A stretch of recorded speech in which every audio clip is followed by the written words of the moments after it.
ایک دفعہ کا ذکر ہے کہ چھوٹے سے گاؤں میں جہاں ایک غریب خاندان رہتا ہے، ان کے پاس بہت کم وسائل تھے کہ وہ اپنی ضروریات کو پورا کر سکے، لیکن رامو ہمیشہ جدوجہد کرتا تھا۔ اس خاندان میں ایک چھوٹا بچہ ہے جس کا نام اخلاق ایک بہت حوصلہ مند اور ضدی بچہ ہے جو ہمیشہ آگے بڑھنے کا خواب دیکھتا ہے۔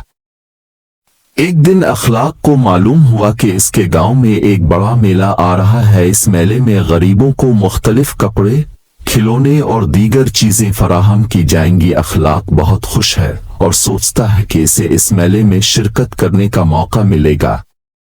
میلے کے دن اخلاق میلے کے قریب پہنچ کر بڑی تڑپ محسوس کرتا ہے۔ وہ کھلونوں کی دکان پر جاتا ہے اور وہاں بہت سے کھلونے دیکھتا ہے جو اسے بہت پسند آتا ہے۔ چونکہ اس کے پاس اپنی ضروریات کے لیے پیسے نہیں ہیں، اس لیے وہ انہیں خرید نہیں سکتا۔ اس کے باوجود وہ ایک کھلونا چوری کر لیتا ہے۔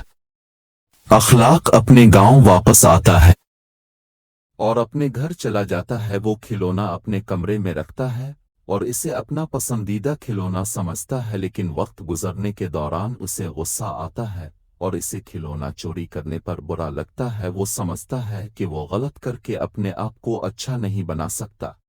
اس کے بعد رامو اگلے دن اخلاق کو اپنے ساتھ لیے میلے میں واپس چلا جاتا ہے اور وہ اسے دوبارہ کھلونوں کی دکان پر لے جاتا ہے تاکہ چوری کی تلافی کی جا سکے۔ وہ کھلونوں کے مالک کو ساری بات بتاتا ہے، جس پر کھلونوں کا مالک اخلاق کی اس ایمانداری سے بہت خوش ہوتا ہے اور اخلاق کو وہ کھلونا انعام کے طور پہ دے دیتا ہے۔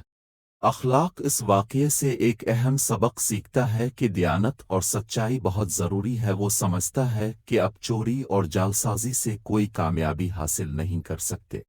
یوں ہماری کہانی ختم ہوتی ہے۔ یہ ایک سادہ لیکن دلکش کہانی ہے جو ہمیں سکھاتی ہے کہ سچائی، ایمانداری اور اچھے اعمال ہمیشہ کامیابی کی طرف لے جاتے ہیں۔